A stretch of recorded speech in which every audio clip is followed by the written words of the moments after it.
আসসালামু আলাইকুম প্রিয় দিনী ভাই ও বোনেরা, আশা করি আপনারা সকলেই ভালো আছেন। আলহামদুলিল্লাহ, আল্লাহ তাআলার রহমতে আমিও ভালো আছি। বিশেষ করে বোনদের জন্য খুবই গুরুত্বপূর্ণ একটি কোরআনী আমল নিয়ে আসছি।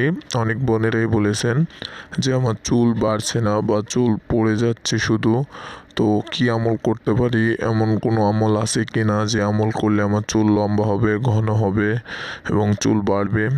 তো অবশ্যই এই আমল আছে এবং পরীক্ষিত আমল, একটি কোরআনের আমল।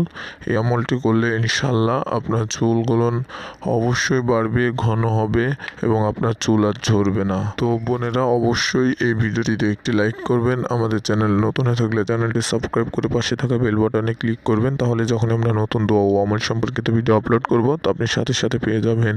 আপনার হাতে যদি একটু সময় থাকে তাহলে অবশ্যই ভিডিওটি শেয়ার করবেন। সূরা শামসের প্রথম 7টি আয়াত আমি স্ক্রিনে আরবিতে এবং বাংলাতে লিখে দিলাম। এই 7টি আয়াত পড়ে আপনাকে ফু দিতে হবে। কিভাবে ফু দিবেন আর কিভাবে আয়াতটি পড়বেন, এই 7টি আয়াত বিসমিল্লাহ সহ একটা করে আয়াত 3বার করে পাঠ করবেন।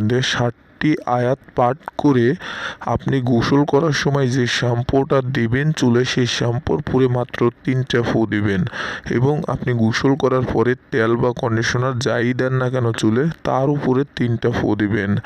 মানে দুইটা জিনিস এক জায়গাতেই রাখবেন আর ফু মাত্র 3টেই দিবেন, যেন দুটের মধ্যেই পড়ে। আশা করি বোঝাতে পেরেছি। এইভাবে যদি আপনি একটানা 40 দিন পর্যন্ত করেন তাহলে আপনি এর ফল পাবেন। যেহেতু এটা কোরআন একটি সূরার আয়াত, অবশ্যই বিসমিল্লাহ সহ পাঠ করবেন এবং পবিত্র হয়ে অবশ্যই আমলটি করবেন। অর্থাৎ ওযু করে যদি আপনি সূরাটা পড়ে এভাবে পাঠ করেন তাহলে সবচেয়ে ভালো হয়। আল্লাহ তাআলা যেন আমাদের সবাইকে ভালো রাখেন, সুস্থ রাখেন এই কামনা করে এখানে শেষ করছি। আসসালামু আলাইকুম।